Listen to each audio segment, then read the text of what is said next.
Hello YouTube and welcome back to the channel, guys. Thank you so much for being here. I love all of you and I hope you're right. Today we're going to talk about a really interesting topic, which is the rise of incels, aka the genderless generations, which is both women and men.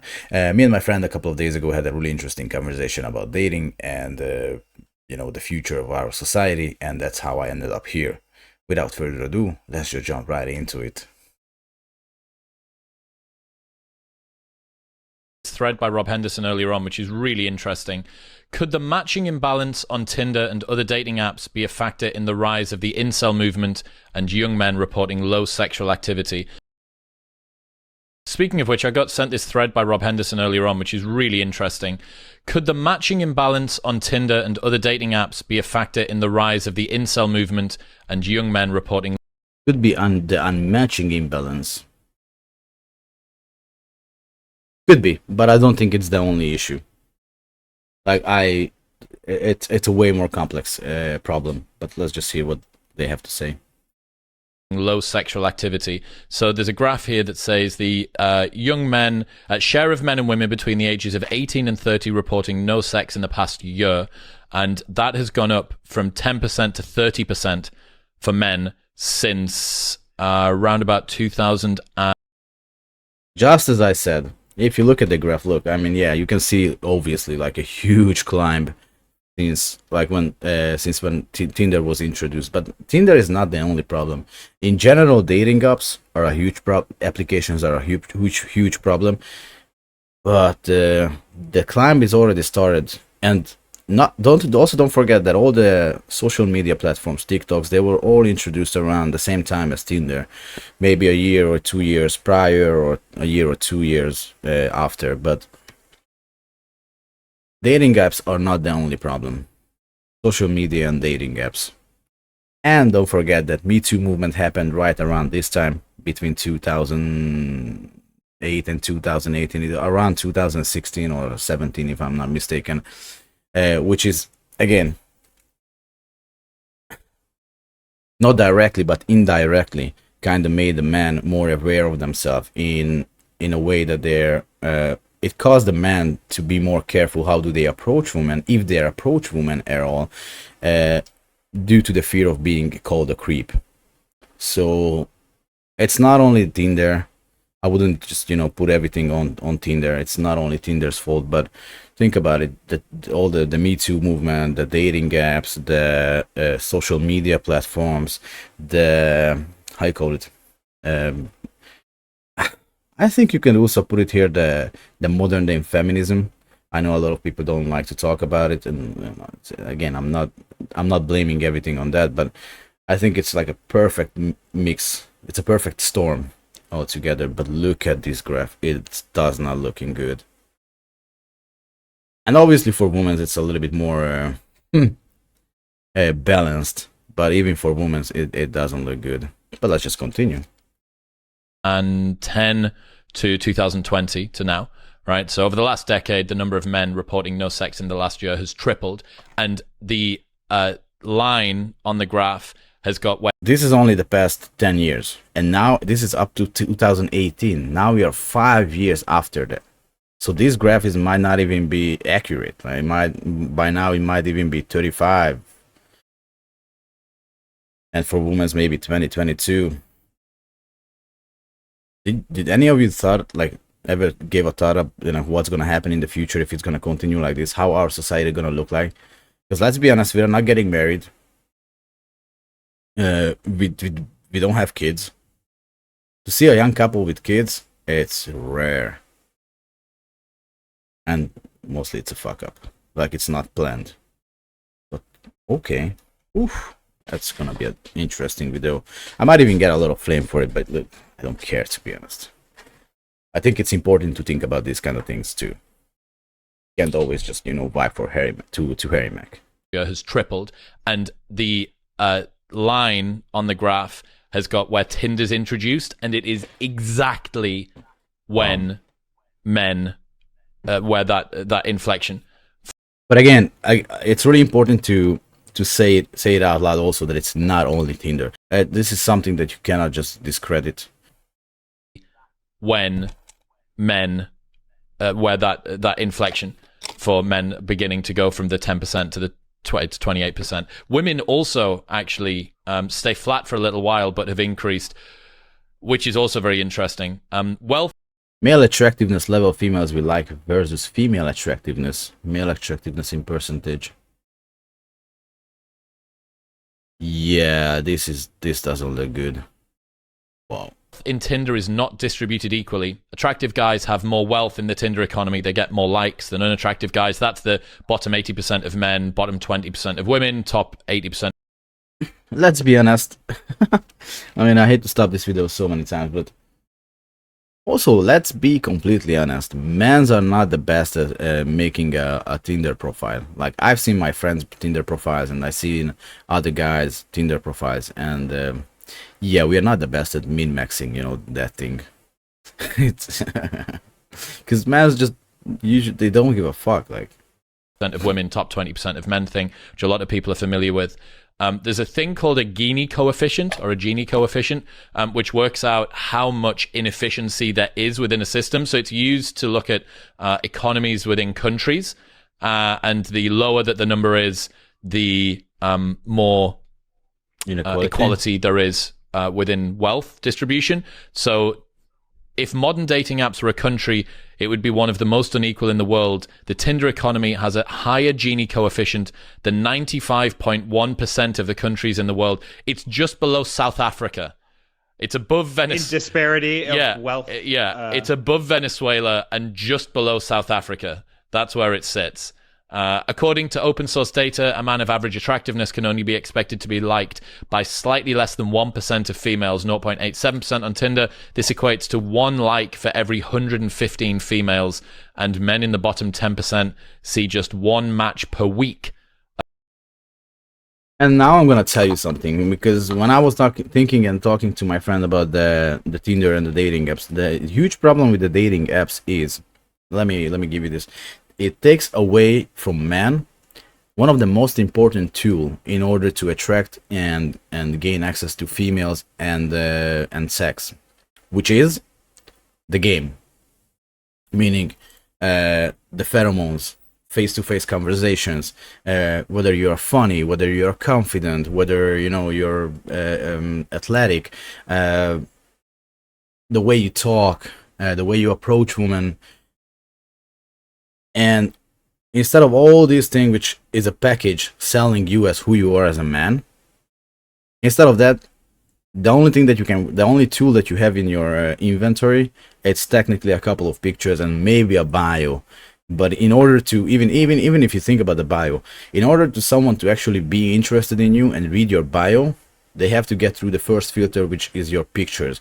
And you might not even be attractive on your pictures, especially men. We don't know how to take a fucking picture. Like, obviously there are some metrosexual people who are like taking 100 pictures, but as a regular man, I know myself, like I'm when I'm taking a picture, whether we are on a family vacation or just with friends or whatever, I'm taking like 1-2 pictures and I'm good to go. I don't give a fuck how do I look on the picture. I don't know if it's good or not. Obviously, probably not. But compare this to my mom and to my sister, which we have to take like 20 pictures. Because out of the 20 pictures, only 2 or 1 is usable. It's like... So, that's also... That is the main issue, I think, and the core issue in dating apps, and with dating apps. That is just... Instead of like, the face-to-face interaction, whether, it's just simply like... You see a picture, 2 or 3 seconds, you like it. If you like it, you might even, if she likes your pictures, she actually might read your bio, and then that's also another tool. But okay, let's continue. Females and men in the bottom 10% see just 1 match per week at most. Ultimately, most women only swipe on a handful of men per day, while men are more freewheeling with their swipes. So, yeah. Yeah, we don't care. We're a bunch of monkeys. We want to fuck. Females pass on 95% and like on 5, and men are basically 50-50 left and right. It's just... We had talked about Tinder before, and one thing that I think is actually really interesting was before Tinder... there were websites like eHarmony, you remember that? Match.com. And Plenty of Match.com. fish. And the way that we looked at it, the guys in my friend group, the people my age, we looked at it as like, oh, what a weird fucking idea. That's 100% fucking true. I remember when the first, it wasn't even dating apps. Like he's talking about dating applications. The first, it all started with websites, if you guys remember. And I remember like when they came in and like you're going to a website, you're uploading pictures, and you don't even see him in person. Like, what is like, how is it gonna work out for you? And we were laughing at it, like this is no way. Like you're just gonna. And look at this now. What's going on? Online dating, super weird. You're weird. Like it was just kind of like, what the hell? And then here's Tinder, this fun little swipey thing.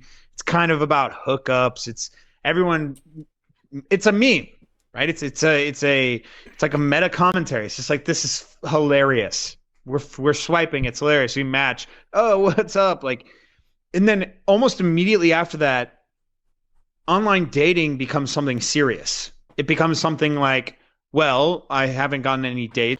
I disagree. I think the majority of people who are on Tinder or any kind of dating application, they are there for hookups. Let me go online.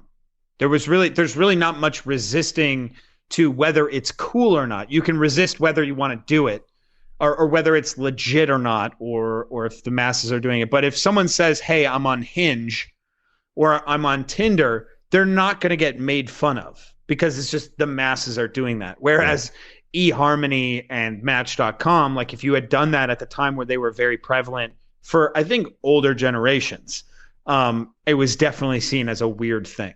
That's the same as anything, though, right? There's adoption curves happen slowly. But it wasn't like eHarmony. It wasn't like we all jumped on eHarmony. We all jumped on the hookup app. Oh, there was something about Tinder that made this. The location services was, I think, the thing. It's definitely convenient. You are in the same location as that person. Here's a picture of them. Do what you want with it. Rather than this kind of weird, almost like MySpacey type of AOL vibe to it, which you would get from eHarmony and Match.com. Yeah. Maybe on the Tinder thing, you get this handheld, location services, this app on your device. That good user experience, separates it. Less boomery. Well, why do you think it would be that the introduction of Tinder would increase the number of men reporting no sex? Do you think it's just women? Do you think that what this guy's implying in the thread is because of this high inequality that women are sort of wistfully chasing after the 8 out of 10s and above for guys, and they're not giving any attention to the dudes at the bottom? That's definitely one of the reasons, but that's not the main reason. I think the other part of the issue, or at least an extra, is that men today are not men. I had a friend actually told me that, you know what I like about you? That every time we have a conversation and I'm coming to you with a problem, instead of like, being there and listening to me, you giving me an advice, but you're giving me an advice that every time helps me grow. That I'm kind of teaching him how to be a man. Like I'm an older brother to him, which is, I kind of understand because I am like in the family, I'm the oldest. So I have a little brother, I have a little sister, and I always had to be the man, always the bigger brother. And the bigger brother is not always just to be a bigger brother. It's like, to show an example, to lead, to be a man. And I, from a very young age, I learned that. And that's exactly this is what I'm implementing also in my friendships. Like whenever one of my friends have a problem, I'm like, okay, this is your problem. I'm sorry to say this, bitching about it doesn't really help you. Obviously, I'm listening to them, and I'm empathetic towards their problems, and I'm always there for them. But here's what we have to do in order to solve it. Like you can't just sit around and cry about a problem. You have to, and that's what my friend told me, that he's literally learning from me how to become a man, which was really weird to hear for me to hear that from another male was a really weird thing. And then I kind of realized that men today are not men. But I'm sorry, ranting. Because you would have presumed, maybe, if you hadn't been able to work out what was actually going to go on, everyone's talking to everyone more.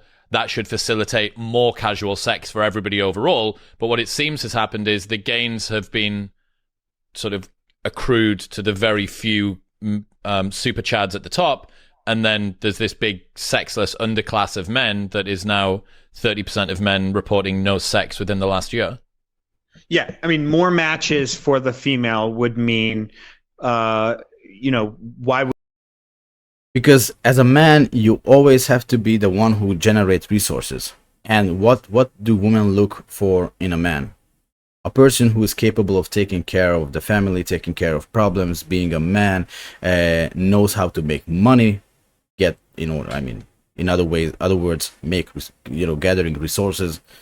And if you look, again, and I think it's all over the world. It's not only one, not only the problem in the USA, but I think it's all over the world. I can say it from, it's also happening in Hungary, maybe a little bit less, but in the country where I live right now, and obviously it's happening right now in the UK, in USA.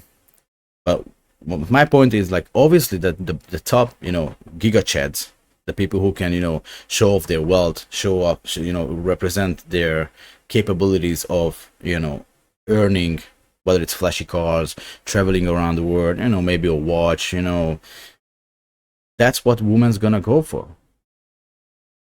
Because we as a man, we just want to reproduce as many times as possible. We just want to spread seeds all over the world. Females, on the other hand, it's really important for them, biologically, it's encoded, to look for the one guy who's for the person who can actually take care of them and have the best genes. More matches for the female would mean, why would you take the male that you're less attracted to, right? Like, why would you take the opportunity if you know you can match with more and more and more and more people? You're going to leave out a very large chunk of other people where men apparently do not have that option. So yeah, I mean, they're just chasing after the potential match that they know is more likely going to happen. Maybe if those two people meet, like, this is also another thing. Women are and men are now looking at their potential mate through the lens of looks. Exactly, which means literally nothing. And that's exactly what I said,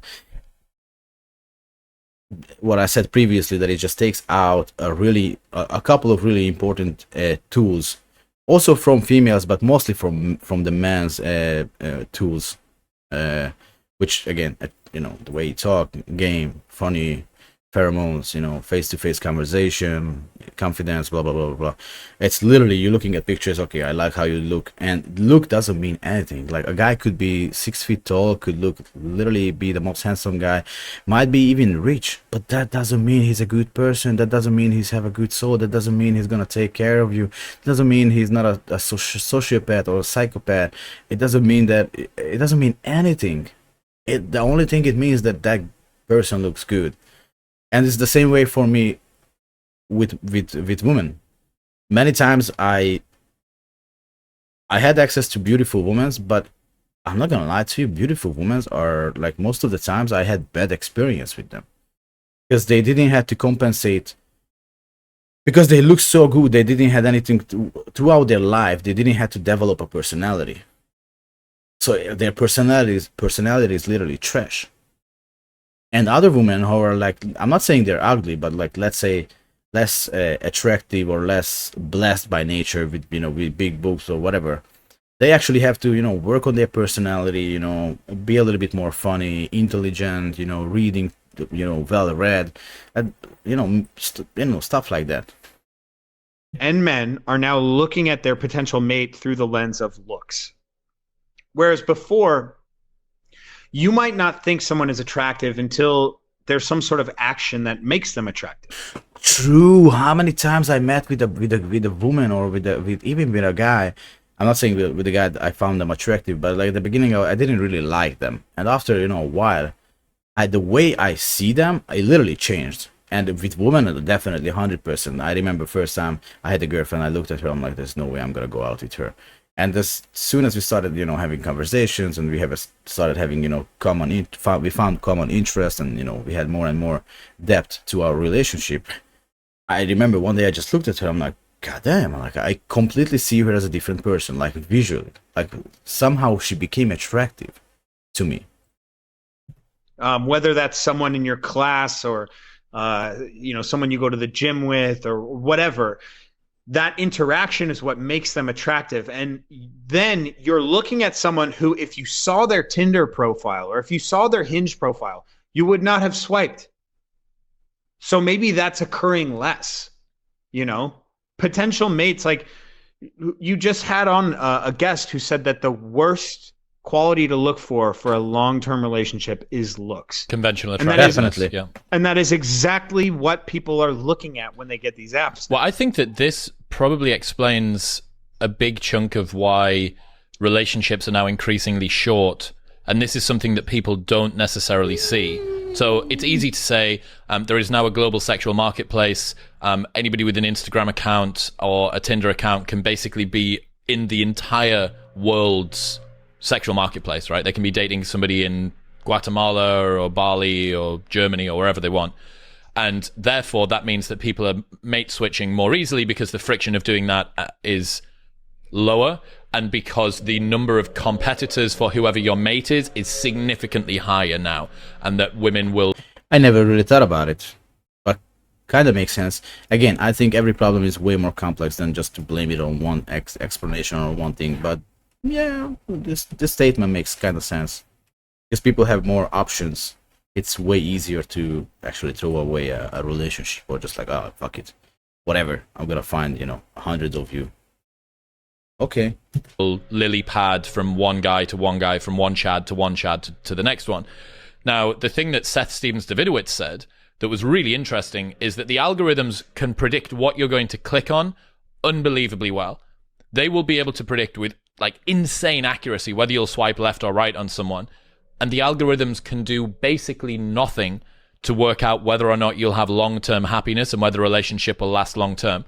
So, for the people that didn't see the episode, the things that are most often used as cues for whether or not someone will swipe right or left are things like height, conventional attractiveness, wealth level, and job. Right? Those are some of the most common things that are used. These have... Except men. I think men doesn't care about like height. Matter of fact, I think men like, okay, but never mind. Attractiveness, yeah, definitely. Like at the end of the day, but we are also less interested in like how attractive a woman. In the end of the day, if a man is really desperate and want to have gain sex, he's gonna lower the bar. Especially in the case of what's going on in nowadays. If you have less resources, the access of the quality of the women that he have access to gonna be obviously lower, and the quantity is gonna be also lower. So yeah, again, it's the same.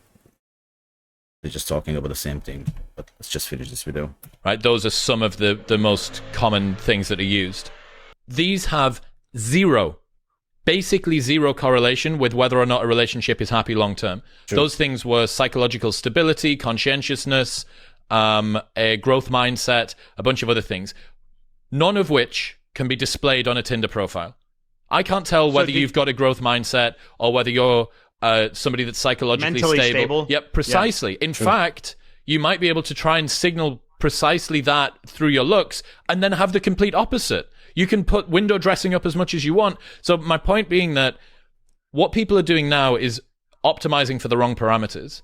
People are optimizing for things which are completely arbitrary when it comes to long-term relationship happiness. For girls, things like height. I think it's something like 80% of women on Hinge have their height limit set to 6 foot or above for men. What? What do you mean, brother? What? That's okay. Well, you see, yeah, okay, that's a little bit delusional from women, because most men, I'm pretty sure they're not 6 feet tall. That's less than 10%, I want to say, less than 10 or 15% of men in the United States are above 6 foot. Okay, so less than 10%. 80% of the women, or the writer of the bet wants the less than 10% of the men. Now add to that they want the man to be successful, to have money, to have a good career, a good job, a nice car, take care of me, blah blah blah blah blah blah blah, be a good father, be a good person, mentally stable, and this and that. Like, what is the number they're gonna get? These 80% of women, 0.000001. Like literally, they're gonna have one person that might fit to them on the whole planet. Or they might even have to travel to another planet to find that man. Like, this is ridiculous. Okay, that's a little bit delusional. I didn't know. Like, I can't really confirm, so I might just talk bullshit. But again, let me know in the comment section what you think. This is an interesting topic, I think.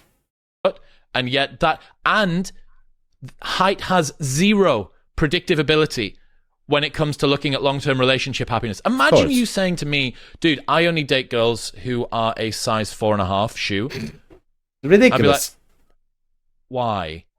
I know that this has no bearing on whether or not you're going to be happy in this relationship, but you just pick this arbitrary thing because it's become captured by the culture that girls that are size 4.5 feet. Do you know what? No, I think it's not. It's not because of the culture. I think for females, I think again it's encoded biologically, and they don't even aware of the fact that they're doing this. But I think it's coming from a natural instinct of like, if the guy is big, he's capable of defending me. That's all. I don't think that society or culture has anything to do with, because I don't see cultures forcing women to look for guys that are over or minimum 6 feet. It's ridiculous. I think it's a natural instinct that, okay, if the guy is big, the bigger the guy, he's more capable of defending me, which, you know, if anyone trained MMA, I trained MMA for 8 years. It's ridiculous. It's literally ridiculous. I can show you guys that weight 55 kilogram, 150, and it would fuck up a guy that's 6 point, any basketball player, any NBA player, which is the same thing, or any NFL player, without any bodybuilder. They wouldn't even be a fair match. Keep your distance, knock him, make him tired, or, you know, take him down to the ground and just choke him out. That's ridiculous. But again, I get it. Again, it's a natural instinct for females. I don't think it's society or culture. I almost have a reasoning for that. This is anecdotal, but I feel as though girls hold more of an animus towards these dating apps. So they say, look, if I'm going to get on Hinge, I'm going to get the best of the best. And if it doesn't work, no problems for me. I don't give a shit. I don't give a shit if I get 1 match, if I get 10 matches. I don't care. I'm on this thing to not get fucked over, but if I'm going to get someone, they better be tall, they better be good looking, they better be this, and this. I don't know if I agree with that, but one thing for sure, women like attention. And one thing that these applications can give you and boost is your ego, and they can give you a lot of attention, because a woman, you don't even have to be like a 10 out of 10 or not even an 8 out of 8. Like a regular woman can put up pictures, you know, with some makeup, with some, you know, good outfit, and, you know, maybe from a good angle. It's got to be hundreds of men who's gonna, you know, swipe right. So I don't know if I agree with this guy, but okay. Where maybe it's not the same approach for men, right? I can honestly say that I've heard many women just say, like, it's almost like the dating app owes them for being on, because they resent the fact that they maybe have they to be on resent the there. idea that they're there. Yes. What's happening, people? Okay, this was interesting. What? Men aren't having enough sex. Okay, well, just hold up. It's enough for one episode. Okay, this was interesting. I know that a lot of you are not gonna agree with what I'm saying, or, you know, even if you agree, there's gonna be some parts that you don't agree with me. But I think it doesn't matter. Like, I think we should have the discussions about, you know, current issues in our society, and whether we like to admit or not, whether you're a female or a male, I think we can both agree that we have this issue. I think it's really interesting, and I just wanted to talk about it because it came up in a conversation with me and my friend, and then he told me this really interesting statistic, and then I was like, oh, okay, I'm gonna dive into it a little bit, and why not record it and share with you guys and hear your opinion and your experience. Also, I think I'm gonna do more of these videos. Wait, na? Jövök mindjárt, várja. Ciao. So, yeah, guys, I hope I see in the next one. And let me know in the comment section if you guys have any other, problems or issues in the society that you guys think that we should make a video about it and have a discussion about it. Guys, thank you so much for being here. Let me know in the comment section what's your opinion, and let's have a conversation. I hope I see you in the next one. Bye, YouTube. Bye-bye.